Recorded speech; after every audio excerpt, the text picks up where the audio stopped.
Hola. Hola. Hola, everybody. Hello. Hola a todos. Bienvenidos a Detrás de los MasterMinds. Oh, wait. Sorry.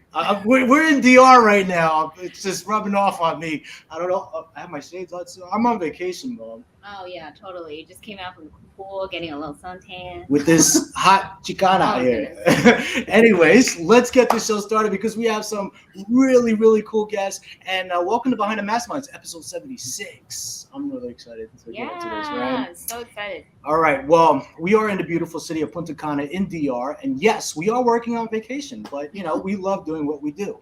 But that's because, Behind the Masterminds, and today on episode 76, we got some amazing escape room owners on the show from the U.S. and from Canada. And we're going to learn about their newest games and how it came to life. Are we ready? Yeah. Sorry, we don't have the soundboard with us. She's our soundboard. First up, and please raise your hand when we call you just so we know who's who. We have Tone, CEO of Trapdoor at Madness Distillery. There you are, Tone. What's going on, man? How you guys doing today? Good. All right. We hear you loud and clear. Currently, they have 4 locations, 2 in Pennsylvania and 2 in New Jersey. They are unique in the sense that they can offer 1 to 4 hour games. And now with the distillery, you can easily pair up your escape game with the party after. We gotta make our own sound We'll be effects. good beforehand, but after is good. Yeah, after. We would never do the opposite because we're not going to escape. Next up, we're heading over to Regina, Canada. We have Mitch. Mitch, where you at? Mitch. That's me. Hey. Mitch is the manager and co-owner of Mystery Mansion Escape Rooms in Regina, Saskatchewan, Canada. That's already a tongue roll right there. Yeah. So. He is also the lead game designer and designed the majority of their games, including their award-winning online Sleepy Man trilogy of games. Most recently, Mitch has been working on the live avatar adaptation of their newest game, The Adventurers Club. Give it up for Mitch! Yay! All right, next, from a town very close to us in Stamford, Connecticut, it's Stuart. Stuart, where you at? There he is. All right. He looks underground somewhere, but we're going to get into all that. Yeah, I'm stuck in the New York City subway. There was an earthquake. We'll see if we can get out. Hopefully you Not guys again. Yeah, it happens a lot in New York City. Yeah, it does. Well, hopefully we can have you for the remainder of the show, but we're going to find out more about it. Yeah, I think my signal's holding up, so I think we'll be good. It's surprisingly well after an earthquake, but yeah. Wi-Fi in New York is pretty good. Well, I got the SAT connection, so we're all good. Oh, there you go. Nice. So Stuart is the owner of Trapped Escape Room Adventures in Stamford, Connecticut, and Panic Room in both Stamford and Norwalk, Connecticut. He founded the business with his wife and 3 daughters. They currently have 8 escape rooms and over a dozen VR escape experiences open across 3 locations and are building another 3 escape rooms over the next 12 months. Wow. Prior to opening Trapped, Stuart had a successful career as a well-respected, results-oriented media marketing e-commerce executive with proven success as CEO, CMO, EVP, global managing partner, and managing director for Ogilvy, Mindshare, Universal McCann, Gray, Saatchi & Saatchi, in addition to GSI Commerce, ubeauty.com, Open Sky, and Max Point Interactive. I feel like I'm rapping this song here. And all that's gotten me is stuck in the subway in New York City. So it's worth what it's worth. So Stuart gave me a longer bio that I had to cut short a little bit. Yeah, We're not done yet. Hold on. That one might have been too getting long. into my rap mode right now. Over the course of his career, he managed multi-million-dollar accounts for Fortune 500 clients, including Johnson & Johnson, Unilever, Intel, Brown-Forman, IBM, Cisco, Yahoo, and SAP. He is an almost 30-year media veteran with 25-plus years in the interactive advertising community and e-commerce communities. Give it up to Stuart. Yay! And now he's doing escape rooms today. Yeah, today's all about the escape rooms, though. Yeah.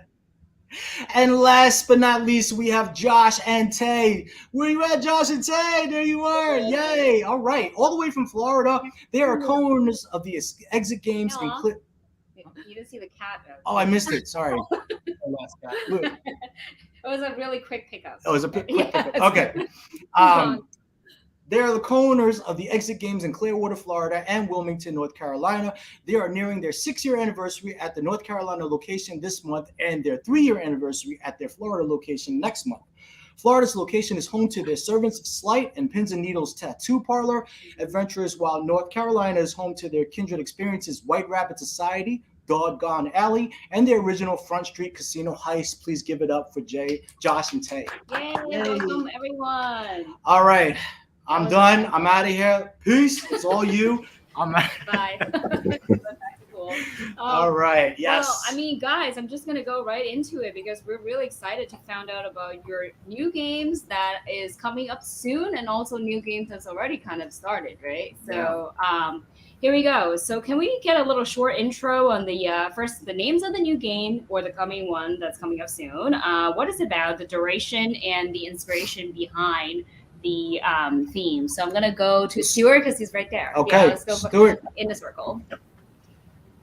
Yeah, so this is a long one, but not a long story. I'm not going to be long, but this has been a game that's been in development since the day we opened. So this is like when I show you stuff, 4 years plus, and I still don't have the game open. It's kind of sad, but it's going to be amazing. The game is called Tremors on the Tracks. The premise is that you are in a hotel touring New York City. You get told to go visit the Statue of Liberty, and in the elevator going down to the lobby, there's an earthquake. You wind up in the subway, and you must escape the subway. In timing-wise, we'll see because we'll beta test, but it's probably going to be more like a 75-minute game, but something like 75 minutes. And there will be one massively hidden Easter egg in this game that I think is going to be a very difficult thing to get, and I'm toying with the idea of a serious multi-$1,000 prize for the first team to figure it out. We'll see how that goes. The Easter egg is built in; it works. So we'll see if it's actually something that we make easier for every team to find, or we actually keep as some kind of like major Easter, like Ready Player One level Easter egg. We'll see. Okay, it looks like the train kind of arrived already behind you. Like, those doors open? They do. Would you like a little tour? Yeah. Yeah, if that's possible. All right. Let me see if I can hack into your phone right now. And There you are. Yeah. So I came out of this elevator, and the state of the elevator right now is a little bit better than it will be after the earthquake. But as you can see, we do have an elevator that's operational, and it let me down into this this subway station that's kind of been cordoned off from a little bit of you could say rubble or remnants of the sidewalk above. Yeah. We have a code here that. Well, don't give that away. Yeah, you're gonna have to change that. It might be, just to give you a little tease of one of the puzzles, there's a tool that you will find during the game, and you can see the ticket booth here. If you figure out that you need to put this in and turn on the fan, we'll see if you can see a code appearing. Does anybody see a code? Oh yeah. Oh, that's cool. Okay. Okay, that's A little mechanical puzzle that we have. So let's take a tiny tour. Just bear with me for 1 second. I'm gonna turn on a couple lights. Oh no, we lost him. No, I'll be back. Just hold Another on. earthquake. Another earthquake. The aftermath. I'll be back. Oh my god. All right. So. Oh, there he is. There he is. Am I back? Yeah, you're back. Yes. Train here. Oh wow. Look at the size of that. This is the cleanest New York City train I've ever seen. Yeah. Yeah, Just where's spending the a little whole bit of time guy? on this train. It's pretty cool. If you want, I can give you a quick tease. I'm going to probably go out for 1 second, but just bear with me. Oh, I like Okay. how he has the station also on the sides. Oh yeah, definitely. I mean, he really captured a lot of the stuff that you would experience. I mean, I'm born and raised in New York, been on a train since I was a kid, and totally feels at home. Yeah. I'm gonna be on the New York So subway. this somehow I've weekend, got the so- train going, Oh, you got the train going. Oh, so we are moving along here. Wow. And I won't take you any further than this. No. yeah, no, we don't want to miss our stop. Yeah, Wow. that's cool.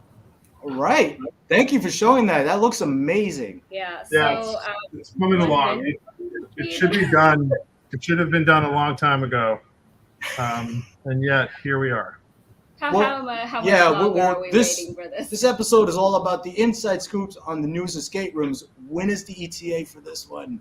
Well, if you ask my wife, it's open this thing up It's truly only really about a month away, but without going into too much detail, we're also opening an axe throwing place down in New Rochelle, New York, and that's taken up time. And we've got all kinds of other stuff. We're actually moving to Florida in about a year. We'll be living in Orlando, and I'll finally get to play a couple games that I've tried. Every time I try to play the exit games, you guys are out of town, which is not your fault. It's just my fault for when I travel. But yeah, so it really only needs about 2 to 3 to 4 focused weeks of just finishing up the last little bits. Pretty much everything is done. It's just last programming, last audio, and all that other stuff.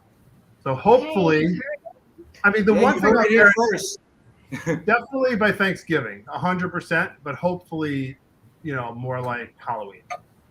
Oh, that's awesome. Yeah, that's like right around the corner. We'll blink our eyes and it'll it'll be here. Okay. Well, thank you so much for sharing that. I mean, it looks amazing. We've talked about it with you behind the scenes, and it's so great to see it coming to life and moving along. Yeah. All right. Yeah. So as we're anticipating for that, so Mitch, can you tell us a little bit about the Adventurers Club? For sure. Yeah, no, the Adventurers Club is our newest room physically at Mystery Mansion. And it's coming just after 2.5 years of development. We announced it when we moved to our current location back like 3 years ago as the second part to the detective's office, 2-parter sort of escape room experience. And in Adventurers Club, it has you going in to find the entrance to the Adventurers Club and search for the stolen necklace, which was alluded to in the detective's office. So Adventurers Club has you searching to find that stolen necklace. It's kind of funny because that room was announced and became our staple coming soon room. Right. And finally, because we had plans, as you've seen, Devile's Curio Shop, one of the rooms that we have offered online. Adventurers Club was originally supposed to go into that space, and then we decided to build Devile's Curio Shop. And so we kind of had to shuffle around, but it's finally up and open for in-person experiences. But we are working to get it up for live avatar play. Really excited to do that. But we are actually moving for a third time very soon. So we're moving into a brand new building. It's a 3-story building, which we're super excited about to have one floor fully dedicated to escape rooms and then expanding a little bit further into the other 2 floors. But we're going to hold off on doing the live avatar version of it until we've actually moved Adventurers Club from its current location over to the new one. Because all those new ones. Still as haunted as your old building, though? Does that have ambiance? We'll just say we had the electrician in the other day to fix some lights, and he said he doesn't really want to come back because he thinks this building is haunted. So fingers crossed it is. Another one. Yes. Yeah. Well, hey, Mitch, out of all of our guests, you're the only one that we have not visited in person yet, but we played all of your online games, and it looks amazing. Maybe we should not play Adventures Remote Live and physically go visit him. Hopefully, yeah, you should come. We got to meet you in person. Yeah, that would be great. So what is the ETA on the Adventurers Club? Oh, he's it's open already. Oh, the in-person one is open. For the live avatar, we're probably looking later September to mid-October. We're hoping to have everything built and moved over to transfer it really as smoothly as possible. And then live avatar will come shortly after that. So wow. All right. Well, thank you for sharing that. Yeah, nice. All right. So Tone, I know you have a couple of things going on. So share whatever you want to share. You down there. Spotlight's on me now. Okay. Well, I am exceptionally sleep deprived at the moment because I am actually in Red Bank, New Jersey right now, where our team is hard at work. We are currently 18 hours in on a regular shift of Catacombs of Paris. Catacombs was oddly enough supposed to open tomorrow. However, we had to push it back one weekend because half our creative team got COVID last week. Wow. So we ended up with a slight delay. But all is well. Everybody's back to work. We're all kind of doing, like I said, the crazy hour grind right now. Mm-hmm. It's pretty much like we go home, we sleep for 4 hours, and we're back. Catacombs of Paris is 2 hours. And it's our largest games thus far, hitting a square footage total of 5,000 square feet. Oh my God. What could I really say about it other than the fact that this thing is an absolute labyrinth? And I am not kidding. I have gotten lost in there twice today. The amount of tunnels and the amount of long-laned hallways and secret areas in and out that we have designed in here, I've always wanted to make, for all intents and purposes, a maze that's gated by puzzles. And that is essentially what we have done with this one. Catacombs has been sitting in the vault, so to speak, since 2016. Wow. My wife and I had done a trip to Europe, and part of that trip was Paris. And of course, if I'm going to Paris, I got to tour the most, weirdest attraction I could find. And we took a tour of the catacombs. I fell in love with it. Outing myself a little bit here in the fact that when you tour the catacombs, you are not allowed to have your phones out. And I spent my tour of the catacombs going, go to bed, honey. And I was pretty much writing the game while we were down there. Wow. The lore and legends of that place are astounding. There are so many historical elements to why certain skulls' heads are turned backwards, why certain skulls have bullet holes in them, how they got there in the first place, legends of cults that were sacrificing animals down there, and all kinds of rituals and crazy situations that were happening down there. And we have incorporated quite a bit of those things and recreated photos I took while down there in this experience next door in Red Bank. So we are super excited. The only reason that this has been held up so long is because after I wrote part of the experience, we literally just threw it out the window and kept it on a shelf until we had a space big enough to put it. Right. Yeah. And we didn't until we took over the 10,000 square foot Hobby Masters building next door. We decided to make one entire floor of it Catacombs. Wow. So Catacombs is opening on Saturday next week. It's already almost booked out, as well as that whole next week. And it's going to be something for anybody that has enjoyed our F5 tornado escape. This takes the physicality up about 12 notches. Ooh. Physicality. So, we have to go prepare for this. So for those who are wondering what F5, what he's talking about, we actually did a live streaming of us playing F5. Yep. We played the original and we played the 2.0.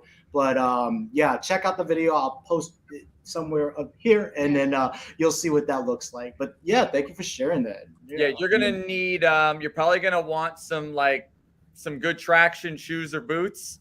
Wow. We're providing some duffel bags because you're gonna need to bring things along as you find them. And I would very much say prepare to leave very sweaty. And this is it's intense. This sounds like Bodeborg. Bodeborg at Trapdoor. Oh my gosh. This is physically intense. We really wanted to play off the element of cave-ins and getting stuck in tunnels and all kinds of stuff to that effect. So we really kind of I guess if I had to say it was any specific thing I have ever experienced, it would be the old Tomb Raider games from the 90s. And then of course we have the distillery finally officially opening with our Tortuga rum. That will be available, and we're going to be keep an eye out, some really big Halloween party events in both New Jersey and Pennsylvania. That will have the rum in full force and some other extra events along with that, along with a scavenger hunt with a cash prize for a treasure box that will be buried somewhere in the United States that will be all clued in through the Tortuga rum bottles. And then, of course, rocking the merch already for the Cursed Pirate Tales, which is a day pass event at the Wind Creek Casino of a 12,000 square foot pirate world. Oh my goodness, that's a whole day. That's fun. Just being there. Yeah, that sounds amazing. Yeah. So that was supposed to. We were hoping for fall. The township had a lot of heart attacks when they got all of the plans submitted. So we had to bring them out and give them kind of a walkthrough tour of everything we were going to do and some virtual tours of it and, blueprints and walkthroughs. And we're back on track, but it's looking like this is going to be holidays. So Christmas, New Year's area of the year, but definitely before the year is up. And that one, you're going to probably get soaked. So you soaked, wet. Okay, get sweaty and then get a rinse off. Get soaked. There's a lazy river type of attraction in there, and then the pirate ship. You got to go down a whirlpool, so you're getting soaked. That's so fun. That sounds really fun. Yeah. Are any of these attractions with live actors or just all? Yes, all of them. So the Catacombs, I don't want to give anything away, but there's a live component element. Okay. Then, because you're on a tour, when all of a sudden the Catacombs caves in, behind you and you're stuck, and the only way out is through. You're separated from your tour guide, but there's some things that are going to happen later. Okay. The Cursed Pirate Tales, however. Everything about this thing is a full-blown, immersion. Like the immersion starts when you walk into the rum bar, which will be an actual rum bar, and will also feature some Caribbean food. And as you're playing through, you will meet a mix-up of projected characters as well as real live actors, including specifically the Voodoo Priestess, which has a big live dance performance. Wow. Oh my goodness, there's so much going on. Really fun. Well, actually, before we get to Josh and Tay, Stuart and Mitch, are there live actors in your games? That's a good question, just to make sure. There are not live actors in our game. There's a virtual live fireman that you will be corresponding with, but he's not actually live. Mm-hmm. Oh, wow. Yeah. Oh, that's your hint. I guess that's the person that's essentially your hint/guidance communication system will be a fireman, but nice. It'll be mostly pre-recorded, and the live actor part will be the game master. Okay. Got it. Mitch, what about Adventurers Club? Adventurers Club, no live actors physically in the room with you, but just the live actor being the host taking you to your game. But for the live avatar, there will be live actor. Yeah. Probably me for the most part. Mooch will come out. All right. Last but not least, Josh and Tay. Yes. So our newest adventure just opened up, I believe, in April, and it's Pins and Needles Tattoo Parlor. It is definitely polar opposites of our Servants of Slight experience.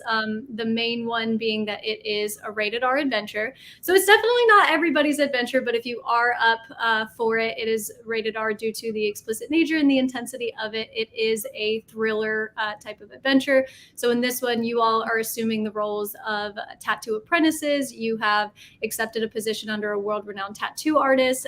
So your 90 minutes is spent about your first day on the job working at Pins and Needles Tattoo Parlor, and who you're working under. The story starts to unfold a little bit about what he's into. Oh, nice. Wow. Yeah, because they also have that story development like really heavily built into their games. Also, I'm wondering, do you leave the game with a tattoo also? Like how rated R is this? You're gonna have to find out. Or deny that. Yeah, we can't squeeze anything out of it. I think that's already enough. Yeah, that's thank you for sharing that. Yeah. Normally, they're like even we can't even speak about. Yeah, let's not. Yeah. We are. It's fun. Our Wilmington, North Carolina location is not as secretive as our Florida one is, and it's funny. It wasn't even our intent to be like that with our Florida location. It just kind of became out of the guests sort of making it very hush hush, and so we just kind of took it and we're rolling with it, and we've just been able to have a lot of fun with it. So hopefully it is a surprise when people come and play our two experiences, that they get some things that are a little bit fresh for them. Yeah, and it is another 90-minute adventure. So Oh, That isn't on yes. the, It was not meant to be. It was supposed to be a 75-minute adventure, but it ended up 90. But we love it for it. That's what you said about Yeah. Sons. It's like, I know we don't know how to build 60-minute adventures anymore. right. We started cutting puzzles out, and eventually our staff was like, "You guys just got to stop. Like, keep it how But I it think is." that's your sweet spot. 90 minutes is a good. Yeah, I really love Yeah. it now. Yeah. We love it for what it is, and I think it would have lost a little bit of its integrity had we really tried to smush it down into 75 or 60. So we feel really comfortable with the 90-minute mark. Right. Good. Okay. Yeah.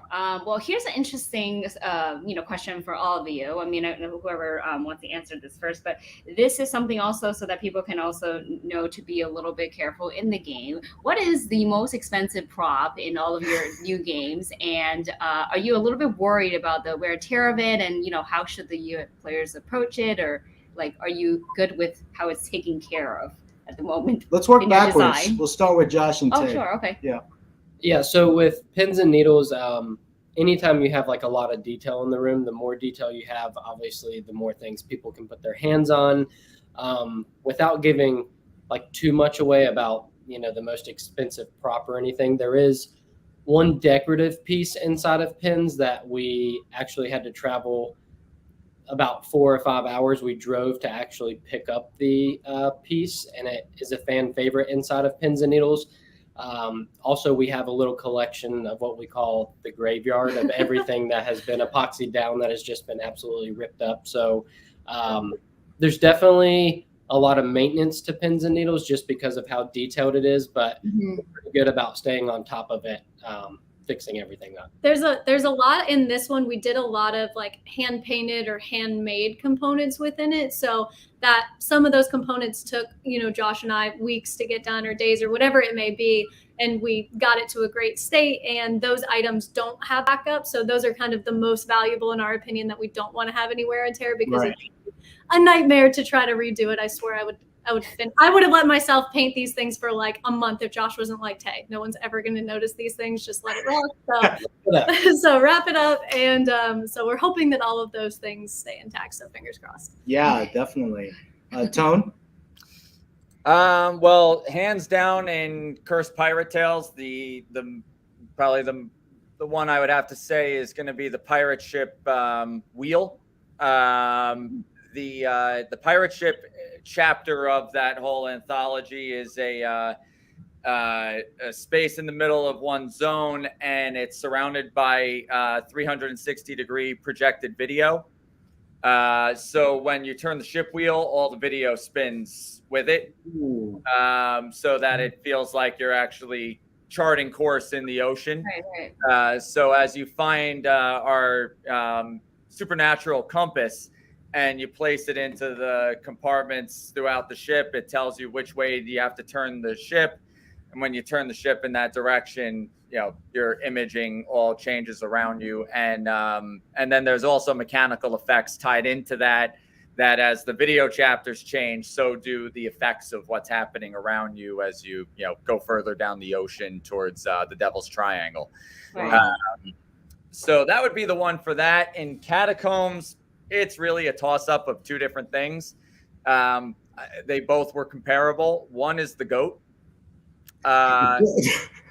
Okay. I'm not even gonna ask. Yeah, just Yeah.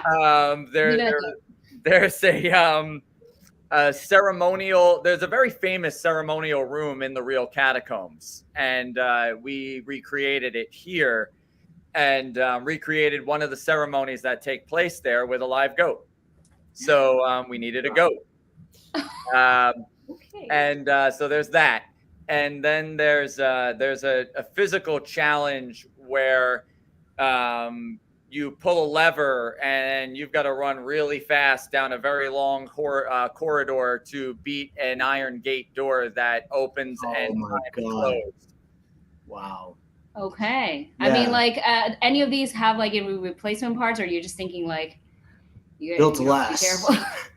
This thing, that's why it was so expensive. It was built to last. It's a iron lot gate of, door. fail safes and safety elements, and we tried to pre-code for any instance we could think of that would occur. Right. Good. Okay. And Mitch, what about you? What's the most expensive prop or set design piece? I'd probably have to say it's me. For when I'm in there, I'm at least the most valuable for sure. It's irreplaceable too. Yeah.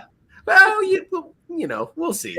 I would say probably right now, our most valuable one that we were the most concerned with is there's a deer head mounted on the wall within Adventurers Club, and it, based on the heights of the room, it's a little bit lower than we wanted it to be. And we were positive someone was just going to rip on the antlers and rip this thing down, and we don't have easy access to a replacement. So that was our biggest fear, but no one yet. And I'm just going to say it's not going to happen. Just going to knock on wood here.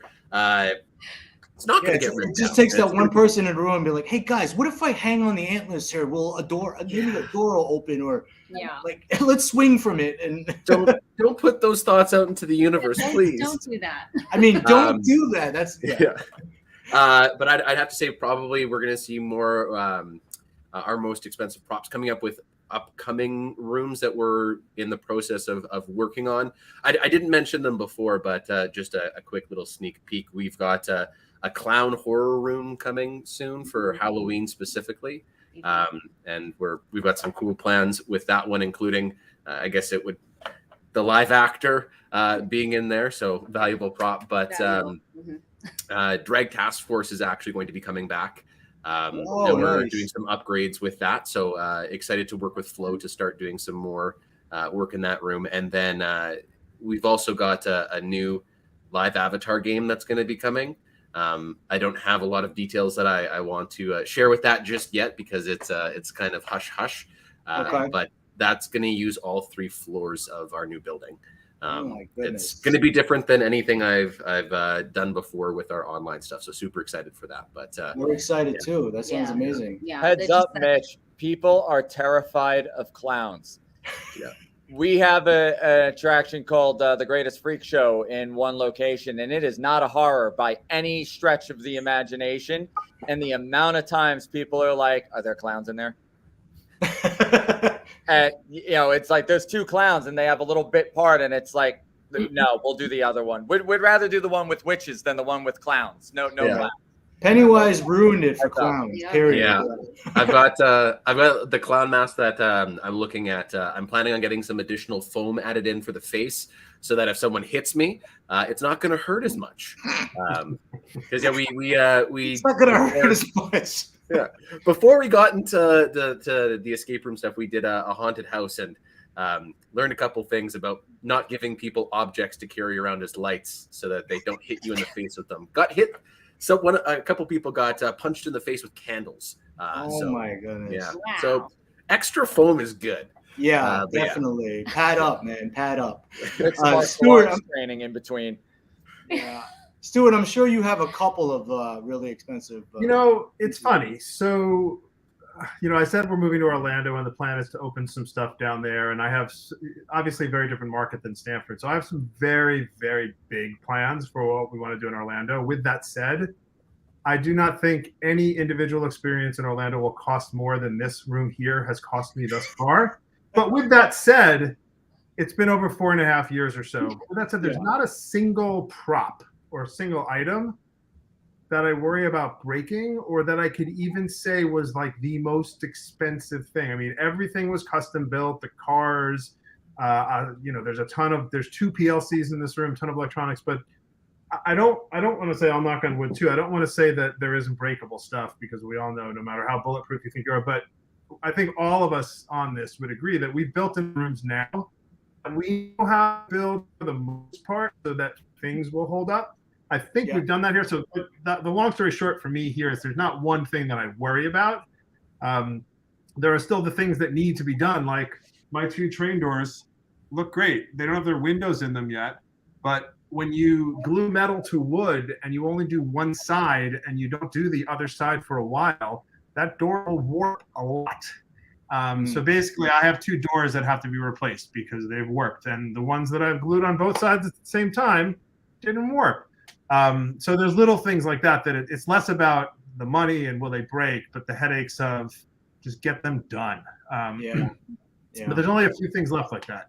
which is good. Okay, that's good to hear. Yeah. And of course, you guys are all veterans in the industry now. What can you tell us about in terms of the changes that escape rooms has gone through the years? Like when you first built your first escape room till now, like is there a huge difference? And what type of growth have you seen in yourselves versus like the industry that's out there? Where do we want to start this time? Let's start with Mitch. Okay. Sure. That's good because I feel like Regina is kind of a bit behind the rest of the world. We're on like a 2 or 3 year delay. So everything that you guys are going to be talking about, I'll get a head start on that because I'll be able to hear it all from you guys. For us, it's been the shift moving into those more tech focused puzzles and stuff like that has been the major shift over the past couple of years. But what I've been noticing more over like through COVID and that now is more interaction with people. Are really enjoying interactions with their hosts, and we've been trying to get more of that added into our games since doing the live avatar stuff. So that's one thing that we've kept in mind that we want to continue with our future games that we're designing. So like, for example, with the big struggle with Drag Task Force, moving it from being a live avatar game only to now being an in-person and live avatar, is to how to have that character still stay in the game but make sense with it. But shifting it more from just being you're in there by yourself and it's just the group experience to having a little bit of live theater added in with some stuff in there too, which is where things seem to be kind of going a little bit more here, at least for focus for ours. So along with the moving into the further gens, with tech and whatnot, and then live hosting, the interaction aspect. You guys are really focused in that field, live actor and live hosting, because a lot of the companies have kind of stopped doing that, focusing more on in person. But you're one of the companies that are still really, building strong on that aspect of the company. I just like to talk. So whenever the more opportunities and things we can offer where I just get to talk, that's really the reason behind it, But it's also because some of his games were actually made specifically for that character avatar experience. Really which is why it was so successful, as opposed to taking an existing room and then Tone. We have a running joke at Trapdoor that every single year looks drastically different than the one before. I would say the audience for this genre of entertainment has grown exponentially. Obviously, there are drastically more people in this space now. I mean, when we opened in 2015, it was like us and 3 other places, and and it's like now they're everywhere. We have a new neighbor literally a block away in the Poconos now. So it's everywhere. And, as a result, you're getting a completely new mass market audience versus, gamers and people that are really into puzzles. And so, we see so many groups that come through now that literally have no idea what they're in for. And, they're here for the entertainment, not so much for like a critical thinking challenge. Right. And it's part of a big experiential night out. They like to make it part of dinner and show, so to speak. So I think that's been the biggest thing I've seen as a difference now is the types of groups coming in. They're not really coming in looking for the same thing that our groups were coming in for 3 years ago. COVID has definitely changed quite a bit. And, I think what we've seen since returning from is very different now too. As far as, that element of people really enjoying live component and really getting into getting to know the characters, in the Poconos, like our Mad Hatter is like our character. Where, it's like people come in and if they see the Mad Hatter walking in the hallway, even if they're there for a completely different experience or game, it's like seeing, you know, a Disney World character in the room. Like they want to follow the Mad Hatter around and like have an interview. You know, it's getting a lot. It's getting a lot different in that element for us, especially. And you know, we were filming in at Wind Creek at the casino recently, and you know, everybody had on the pirate costumes and everything, and you know, people were coming up to do photos and to do other stuff. It's like people are almost getting with us more into the characters than they are into even what the escape rooms, you know, so to speak, are. And you know, so it feels like we're constantly shifting. You know, QRZ, our most successful game that we've ever done, is being revamped next year to include shooting zombies. Ooh. So like, you know, people really just are getting into the character-based stuff, and we're embracing that, you know, and kind of changing the stuff we've already done to catch up. Yeah. Well, I mean, role-playing games can now also include players, which is quite interesting because a lot of this has happened in Asia already. So are we all kind of backed up a little bit here? Asia is huge on role-playing games. And I mean, my diet's good. I'm not backed up at all. But Cece, we could talk about some recipes to fix that. Okay. Stuart. Yeah. So, you know, we I think similarly, we opened around 2015, and obviously things were very different back then. We still have 2 games open from then, Abducted and Museum. They might not look as beautiful as other games or what I'm building here, but I think they're still really solid games. They have great puzzles. They have great flow. Museum is coming out, and we're replacing that as well. That's in process. It's going to be a totally cool thing called Roxy Rue and the Remarkable Recipe Rescue, which is going to be a really fun game. But, you know, it's funny.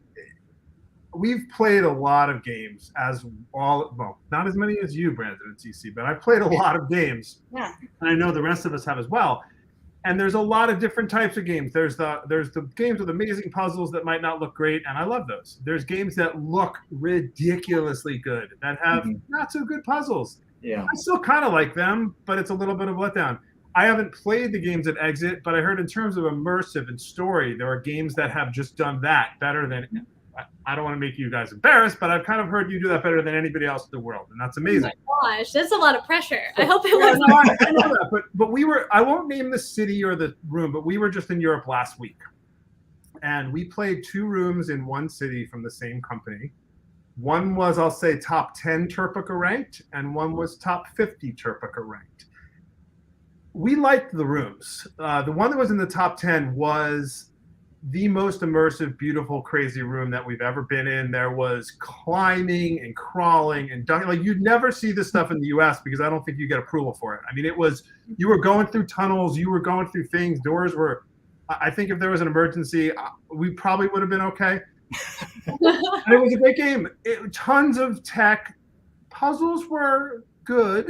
And there was definitely a story, but when you stepped back and you thought about it, it was a very thin story. And that's not a bad thing. And then the other game that we played, again, I'm not naming the game, but it was 100 degrees in the rooms, and there were no real good. It was a very frustrating game for part of it, and we had no idea how dirty you would get. So I'm with my 3 daughters, my wife, and my daughter's boyfriend.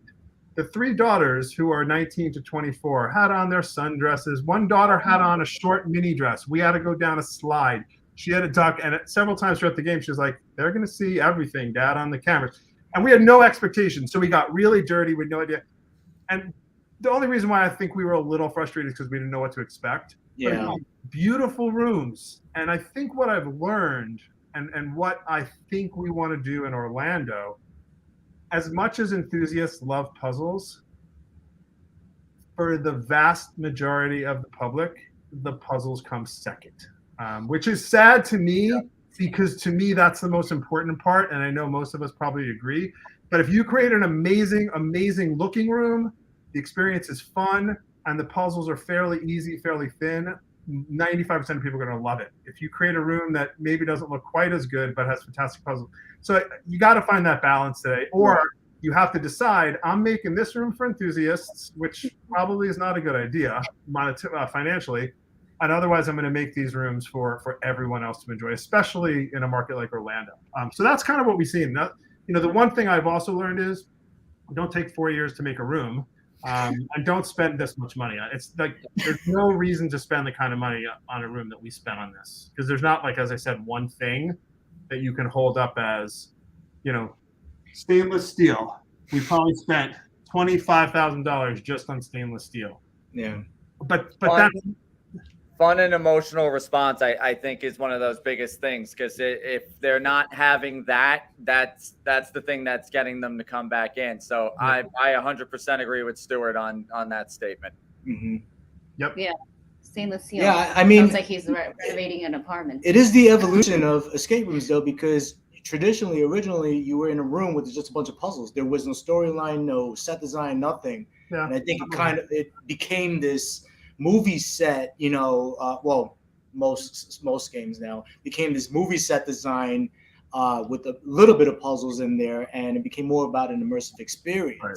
And for me, which is not a bad thing. I mean, yeah, for me, what I really like, hopefully this room is going to do what I want. It's going to look amazing. Not that there aren't better rooms, but it's going to look great. It's going to feel real, and it's going to have really solid, really good, like stimulating puzzles that maybe are too hard as opposed to too easy. Right. It looks amazing, Stuart, just from your walkthrough. Yeah. For sure. It looks great. Yeah. That would be our response on it too, is I just think that escape rooms nowadays are held to a much higher standard. Mm-hmm. I think, when a lot of us opened 6-7 years ago, it was, rare that when you would say, hey, do you know what escape rooms are? People were like, we had a couple of people like, oh yeah, those are those like underground shelter things, right? We're like, but, it was a lot more rare. And nowadays it would be way more rare for somebody to have not heard about it. They've played one before, they've played 10, 50, whatever it may be, or they at least know somebody that's played. And I think that because people are starting to draw an enthusiasm for it more than just the standard enthusiast, they know what they like and they really know what they don't like. So having to design nowadays, it's trying to keep so many different kinds of audiences in mind. But I think overall people are really craving higher level immersions, higher level sets, higher just storylines, they really want the total package. All in all, what people want to do is they want to transport out of their actual reality. And so the more fantastical this crazy set can be, like you said, a lot of people aren't really as hammered in on puzzles anymore, so it's difficult from a designer's perspective too to be able to create experiences that both enthusiasts enjoy, that offers something fresh and unique for them, but that's not overly challenging for first timers and the general public. So definitely much different than 6-7 years ago. It also kind of goes into where you're at in the market. With our Wilmington location, when Tay and I design, storyline is, a big focus for us, where in Wilmington being a touristy area, a lot of times you're getting players that have played 1 to 2, maybe 5. Where story may not be such a focus for them. They're just looking to have fun, more that traditional style escape room. Where here in Clearwater, near the Orlando market, that is the focus. It's an enthusiast market that is looking for these, bigger, more expansive, story-driven style games. So it's not necessarily that, we would build our games in Clearwater up in Wilmington, because that's just a different demographic. So you got to find that balance between different markets for sure. Yeah, for sure. Well, I just wanted to say thank you to you guys for keeping up with the progression of, escape rooms, and also the quality of the rooms that you create, because you do need those examples, and, for people to know what like escape rooms are about, versus saying like, oh, we found that was an escape room. And then you question, it's like, do I really want to go play another one after that? So great, examples that definitely you guys set the bar. It also makes other, not just on the player side, but also on the owner side, it makes other owners want to step up their game. But for players, it's always like, if let's say you've never played a game and you go to any one of yours, it'll make them want to keep playing and recognize this industry more and tell friends about it. So yeah, exactly. Yeah, thank you for doing that. For sure. And as we know, the competitiveness of escape rooms and how they are, we do have a little fun game that Brandon has created for us to play. And then, we'll keep score and see who wins. Wait, what are they going to win something? Or yeah, so the winner is going to get a free coffee from us when we visit you in person. And this is also due to the fact that we don't really have expensive sponsorships yet. And when we do, we're going to give away free cruises instead. Oh, yeah. We're heading there. That's where. Too. That's one great.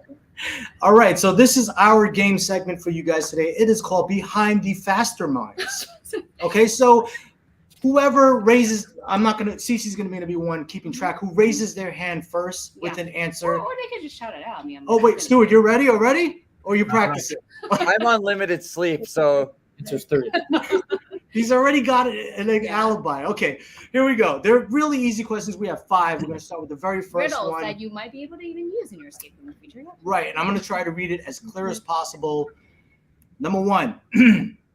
There's a 1-story house in which everything is yellow. The audience can type in too, because I kind of wanted them to participate, right? Like in case if they know and you guys don't. So. Yeah. Oh, Mark is in here. He's definitely going to chime in. All right, here we go. There is a 1-story house in which everything is yellow.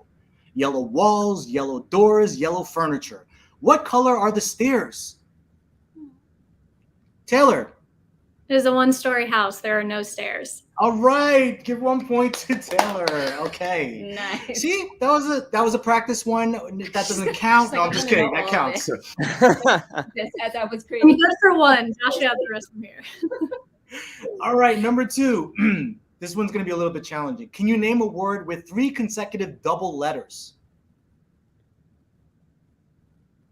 W. Wow. Wait a second. Read the wait. Josh? Mississippi. Oh, I thought of that too, but no, it's not. It's not consecutive. You have an I in between. Oh, someone came up with an answer, but how do we do this? Oh, it's fine. Just give it to Karen. Karen? Okay, Karen. Might get a free coffee from me. She stole your point. The answer is bookkeeper. Ooh. One, yeah. All right. All right. Sorry, Matt. You were in the same line with Josh, Mississippi. All right. Our third question for you is, why did the skeleton not go to the party? He was bone tired. Wait, all of Tone's answers could actually be right. Perhaps. That is not the one we are looking for, though. Perhaps with his wrong. One more time for those who are chiming in with answers now. Why did the skeleton not go to the party? Why? I feel like I've heard every one of these before and just can't remember them. Yeah. Stuart, you can use a lifeline for any one of your 3 daughters. Okay. And I'm alone. I'm straight in the subway by myself. Oh, Mark came in with the answer because he had no body to go with. Oh. Yeah. Okay. I was going to say he was too nervous to talk to ghouls. Okay. Number 4. What 4-letter word can be written forward, backward, and upside down and can still be read from left to right?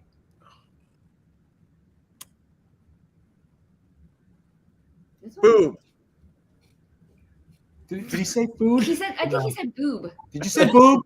No.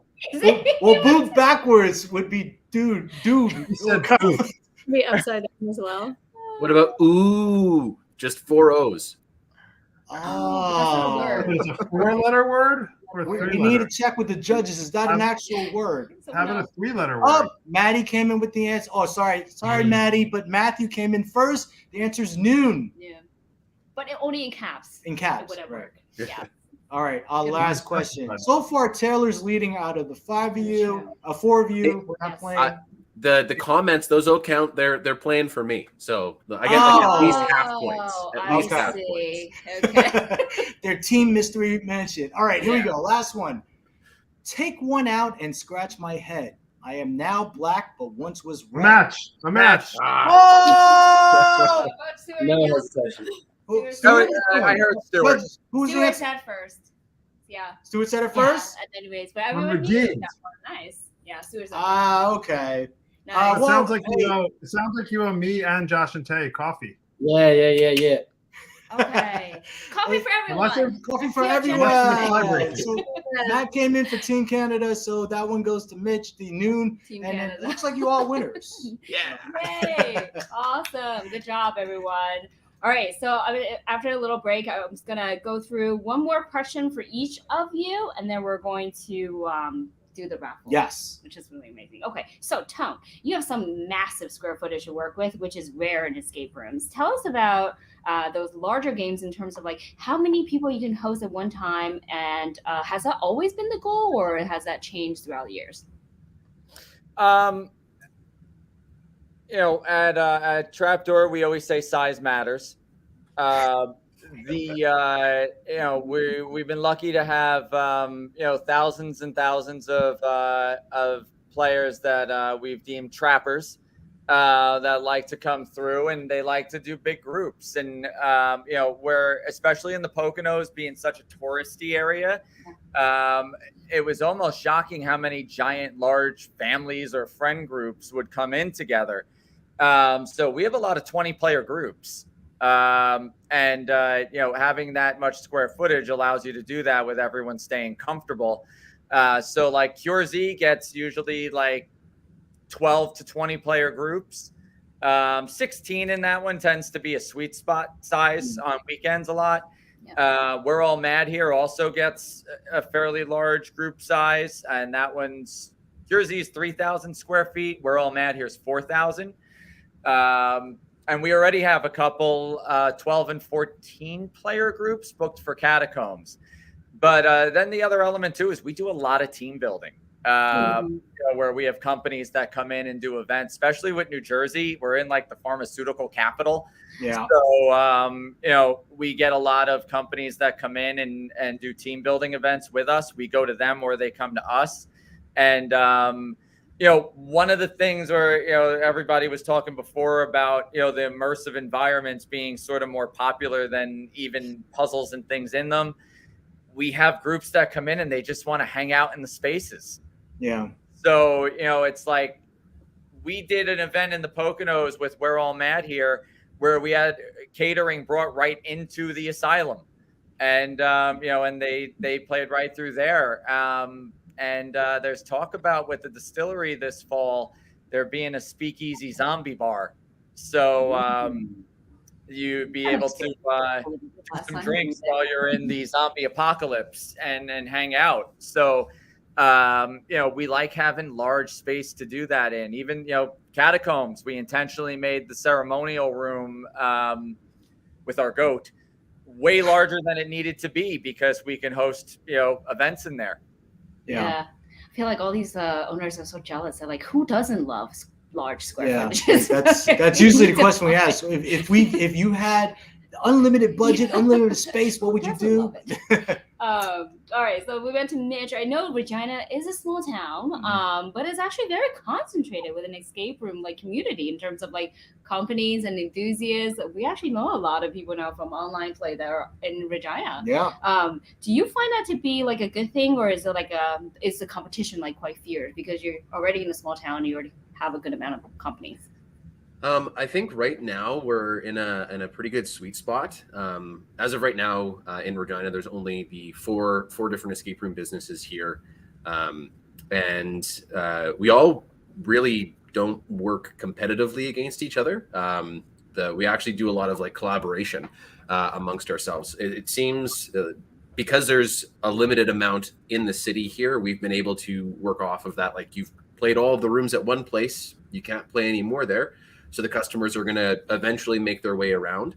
And the quality of games in Regina has, there hasn't been a game that I think would ever turn someone off from escape rooms, which I am super stoked about for Regina. Right. And so it's created a really cool environment for us as the owners of these businesses where we're able to talk with each other and share ideas and really create a nice collaborative relationship with each other. So like we've done with District 3 and with Escape Club here in the city, we had done a shared group experience where we had around one of our Wascana Lake, in the middle of the city. We had a joined experience where we had people go around and solve puzzles at stations as a race against other teams, and each of us had our own station there, and we came together to create that experience. So it is, at this point in time, I have to say that it is more collaborative than it is competitive, but that I can't say that won't change. If more places did open up in Regina, it would probably become more competitive, but it's stayed at 4. It's been since we were the last ones in the city that actually opened up 5 years ago. So since we opened up, nobody new has opened up in the city. So. Wow. Okay. Yeah, like I feel like that community is actually really important. When the owners are very friendly with each other and they can like refer games, as you said, like players have played mine, so where would they go next? And being able to do that, it's definitely. But they're also helpful. Canadians. They're all so nice. Like there is never going to be competition. They all scratch each other's backs. It's always the hardest question to ask. What didn't you like? Because like, oh, it was all good. Like tell us. Don't be so nice. That is true. All right, so going back to Stuart's Subway, the Tremor game. Any big like challenges you face in terms of why it's taking 4 years, or is the pandemic really the issue? You think I'd have some really good answers for that. So definitely the pandemic for sure. You know, not that we were closed for so long, but it's our business is just about now getting back to kind of where it was. Although that's hard to say because I haven't replaced a room in a while, so we don't have any new rooms for our community.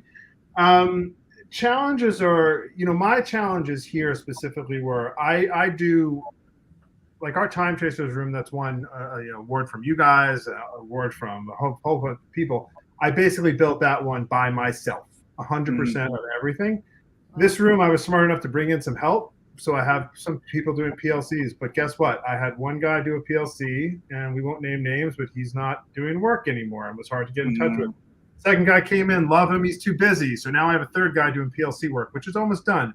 All my stainless was basically bent for me for free. But when somebody local does it for free, I still have one piece of, the guys joke, there's still one piece of trim in an inside car that was bent wrong that I need to get. So like I've always said, I'm waiting on things, but other than one piece of stainless and final PLC programming, it's kind of on me now. It's just so many things between, opening up another business. We bought a business in Norwalk, and then at the end of the pandemic, we bought another business in Stamford, and those things take time. And I decided to redo a room there before. So there's not one thing. And if my wife was here, she would say what she says to everyone that asks about Tremors. Yeah, have Stuart put a date on it. It's funny too because I've not that I have so much experience, but every once in a while I'll speak to an owner who just has less experience than me, and the guidance I always give them is put an opening date on the calendar, start taking bookings, and you'll get the room done. I did for Time Chasers, but I'm not taking my own advice because I don't know. Yeah. It's kind of sad, but it'll be worth it when it's done. Definitely. I'm at the point now where I'm going to find some kind of a handyman that can just come in with me, and in 2 weeks we'll knock everything out. Yeah. I mean, we've seen it in person behind the scenes, and it was like in early stages, and it looked amazing already then. But I think it's a toss-up between Stuart and Cyber Raccoon. Who's gonna be the longest awaited game to come out? There's others, and there's Expedition Escape, who has a spaceship room that's been taking about as long. When I hear Tone talk about the fact that he's going to have a 8 billion square foot thing in a casino with all done in like 2 months, I'm jealous. But it is what it is. We're all different people. Well, I mean, I feel like the real reason is that you have too comfortable of a build room there with a nice couch and TV. So in the back room, beer, things are just that's definitely not it. That's not it. Maybe on a weekend night, but not on a week. That's what we saw. And most recently, we're opening up Banana's Axe Cabana in New Rochelle, New York, axe throwing an arcade, and that one I did this. It's highly thematic in terms of being like a Polynesian theme, and I've basically the last 3.5 months have been that build out and getting that ready. And hopefully we'll open that in a week or so. Yeah. Stuart, I will say though, there's a very big difference though too with like it's you could look at everything right behind you and see that you are an absolute perfectionist. Yeah, that's kind and of. It's not to say that I don't want things to look great, but for me, there's done, and then there's go in and keep plussing. Right. So like we open things and we still edit them all the time. Right. So it's I don't go for like, let's get this thing absolutely perfect, because I'd never stop, and and it would take years. And then the other element is we have a team. There's at this point right now next door, I have 3 engineers working around the clock. One of them was a Disney Imagineer that has joined with us. We've got, and then my regular carpentry and, team. It's like we've got about 6 people in there, 6 days a week, that are literally working around the clock. And then at the casino, we also subbed out all the general construction and all the general electrical and all that, so now it's like, there's going to be about 30 something people in that building building the pirate world by the time that opens. Yeah. And then we started getting into the automated stuff. Like we've got a $40,000 CNC machine that is capable of literally making walls. Mm-hmm. So it's like the Catacombs walls. If we were to sit there and carve out skulls in the walls, we would have been there. We did the math. It would have been about 4 months. Yeah. Wow. So the CNC machine does a wall in 20 minutes. And it looks better than we could do it by hand. So it's that's just it. I had to let go of the. I don't want to like make it sound like we let go of a standard, but like we had to let go of certain things to say like we're gonna get 90% of the way, to perfect as we can. You're keeping that 100%, so it just takes longer. It does. Yeah, no, you're right. Sure. And then lastly with Josh and Tay, so you guys are like, there's really rare with 90-minute experiences in the US. Like mostly are 60, and sometimes in Canada it's like 45 or something, right? So like, would you guys continue doing this? Is this going to be your sweet spot now, 90-minute games? Or So the 90 minutes was not, as we expressed earlier, was not intentional. With servants, I think we just got a little carried away because our Wilmington location is so significantly smaller than our Florida location is. So it was really kind of the first time that we had space to play with. And I think we took advantage of that and just accidentally built it a little bit too long. But what we found is we're in a very, Josh kind of touched on it earlier, we're in a very unique market to where with us, our Wilmington location, he expressed tourists, first timers, locals. Our Florida location is composed, I would go so far as to say at least 80% enthusiasts. And I'm talking like mega enthusiasts, everyone coming from Orlando and so on. So people that really have that passion for escape rooms, they were really enjoying having the longer duration. We were a little bit nervous about having a longer duration, especially only offering one experience at the time, but they really did enjoy it. And so when we were building pins, we knew because of the scale of the experience, it wouldn't be able to fit within a 60 minutes. So we were shooting for 75. And again, just overshot it a little bit too much. And, when we were first beta testing, it was going at about the 2-hour mark. And so we were trying really hard. So we shaved, we did a lot of fine tuning and tweaking, and finally got it down to that 90 minutes as well. And now it's kind of expected from us, from our guests, that we are going to continue to build longer duration games, which I would love to do for them. But I think moving forward, I don't know if we'll go straight back to a 60-minute. I think we might try for Adventure 3 to be a 75. I think that would be pretty ideal. I personally like the longer duration games as a player, so that's it. Well, I mean, especially when it's that immersive and there's so much story to it. It's so fast. You won't even realize. It does not feel like 90 minutes. No, and it's just we just went on a big marathon the past couple of weeks playing games, and there were so many games that we absolutely loved, and I was just like, no, like please don't be over, like give me more. I wanted so much more of the experience, and so I selfishly as a player really like longer duration games, so I'm not that upset about if our games continue to fall a little bit longer than that 60 mark. Yeah, we'd build 3 and 4 hour games if we could. If we have the space, that wouldn't and be the staff. a smart business.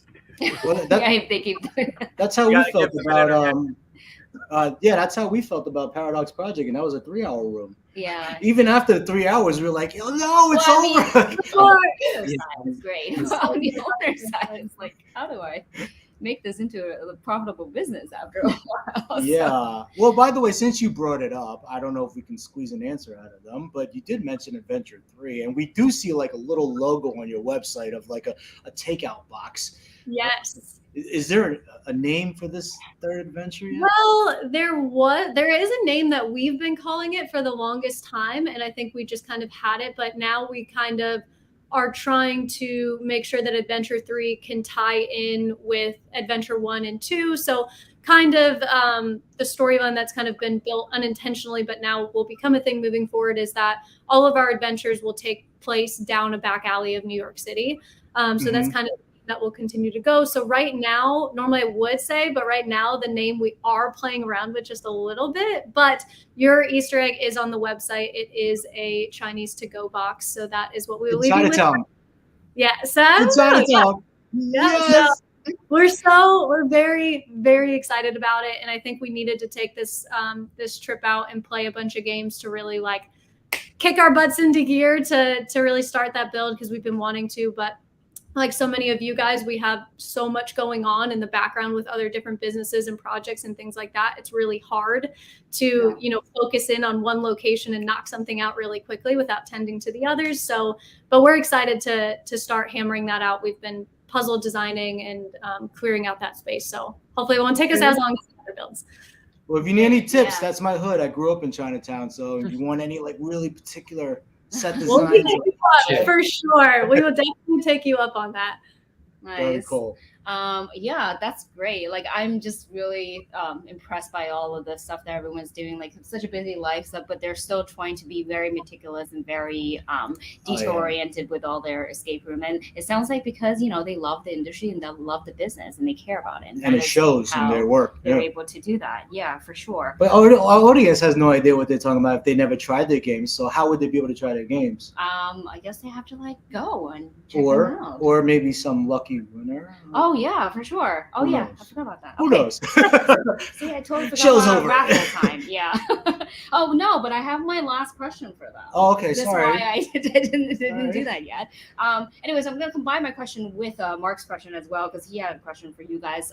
In terms of if someone was ready to enter the industry of escape rooms, would you advise them to build it yourself, or you want them to buy an established business already? And this has to tie in with my question as well to you guys, which is if someone wanted to start a business, what is one suggestion you can kind of give them that would benefit what they're doing in terms of their business? So you can answer either or. Should we start with Josh and Hay? Sure. Okay. Yeah, it really depends on what you're looking for. So with us being established, we're always pursuing potentially buying out other escape rooms. So, anytime you want to create it yourself and have full capability, that's when you'll want to start from the ground up yourself. But, if you're to buy an established business, you're already generating income, you can then switch out, older games over the year. So it really just depends on what you're looking for. Mm-hmm.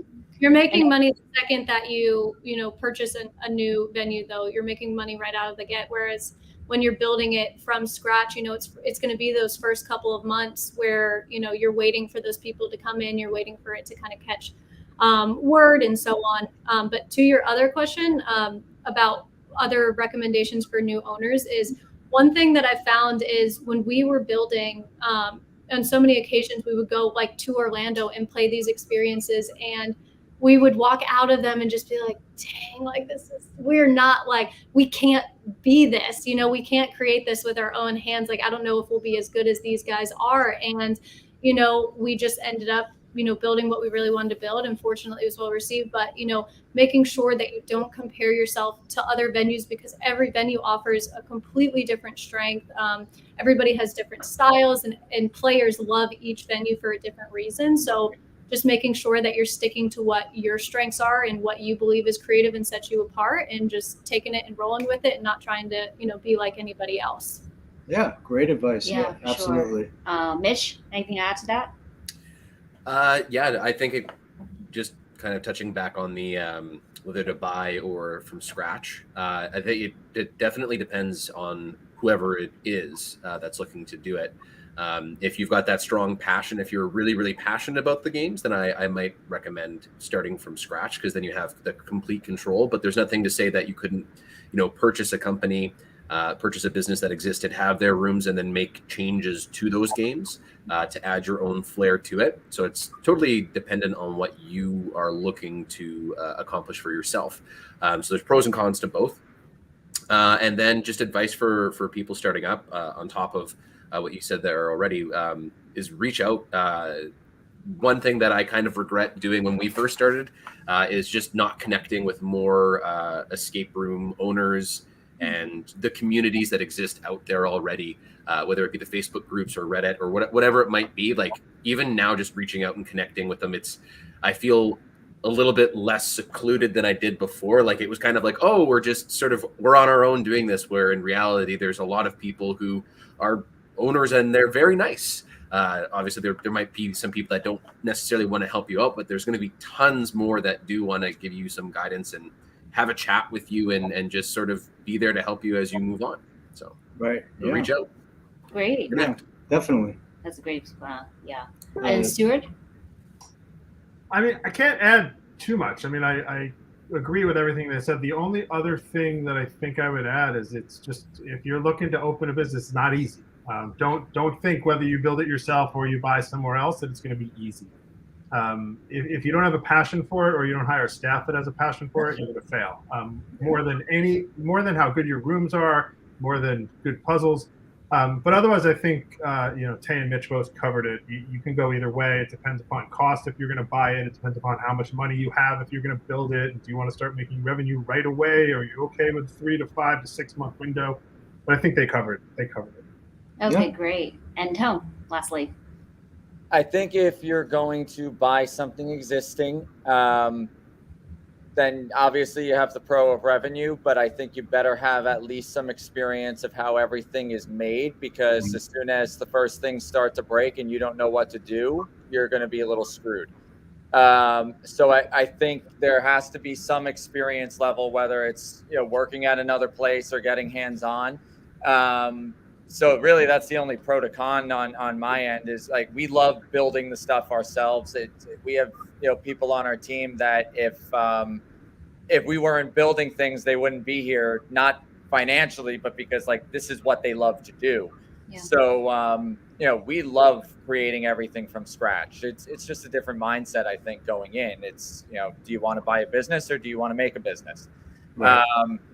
But as far as advice to new owners, or new people, regardless of which direction they go, I would say one of the biggest things is you're only as strong as your weakest link.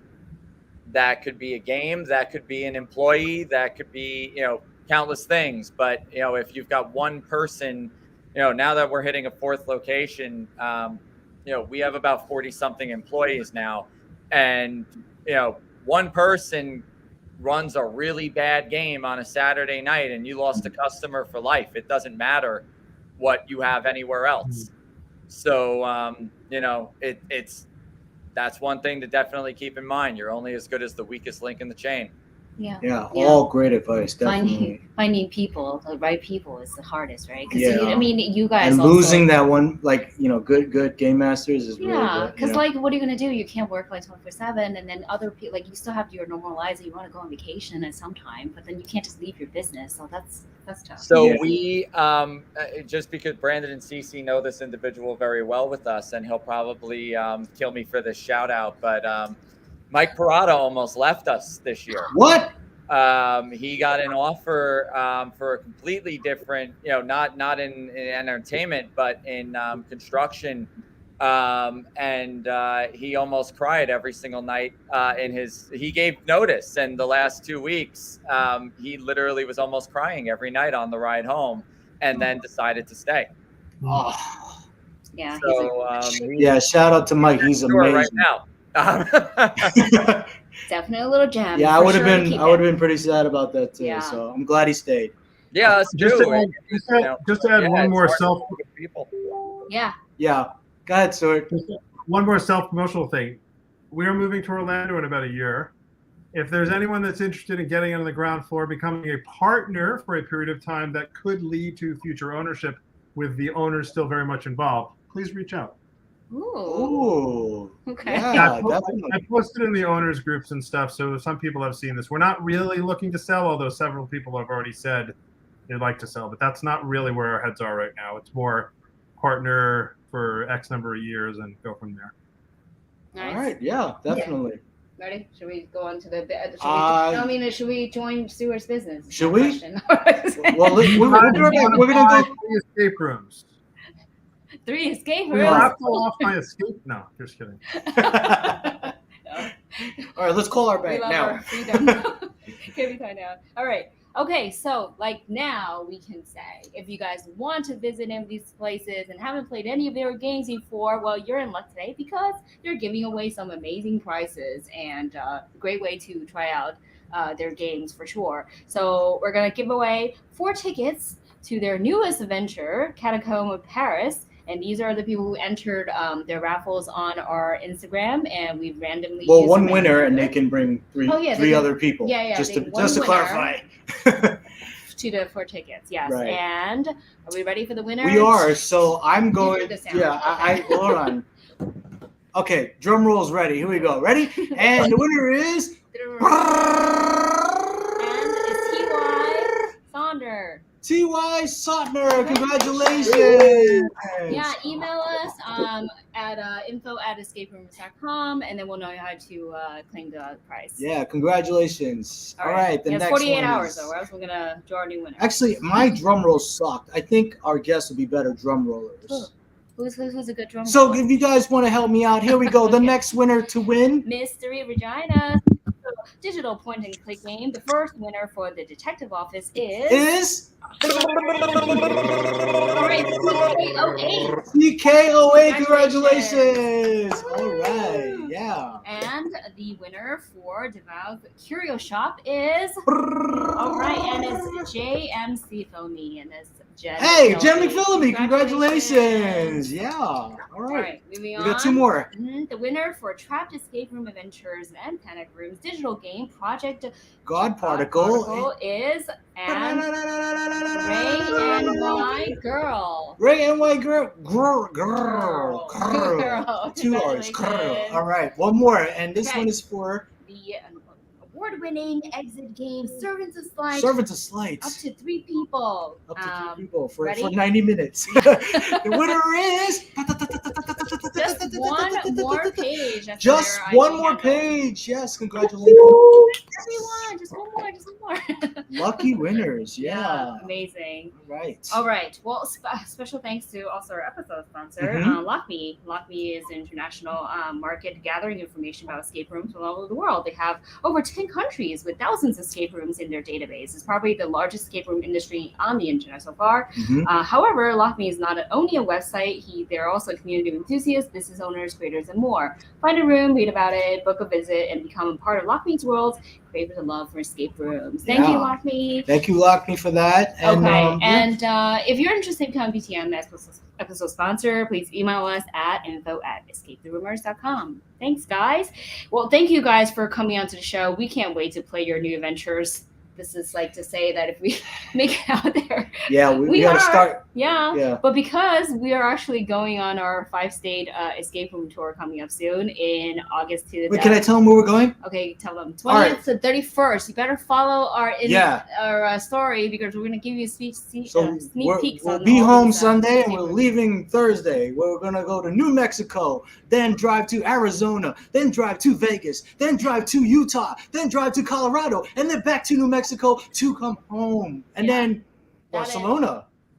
That's in September. That's September. I'm getting way ahead. Anyways, this is going to include all 3 Meow Wolves location as well. I'm really excited because I heard great things about it. We just went the other day in Denver. It was so great. Awesome. So, Yeah, really Denver. looking forward to that. Yeah. Just like follow our IG and Facebook story and see if we might be one of those people that get stuck in the desert in a horror story. In a flash flood, that could happen. That could happen, because those things do. Well, that'll be like playing at Trapdoor. I literally got to escape a natural disaster of like, and then get wet and sweat at the same time. Yeah. Anyway, so that is also another reason why you won't see us until September 2nd for the next episode of BTM, because we're going to be on that journey. But on that episode, we'll be joined by puzzle hunt experts, and you will learn about how they create some of the hidden treasures within their puzzles. Yeah. That will be a lot of fun. Yeah. So we'll see you then at the same time, 4 p.m. Eastern, and that is on September 2nd.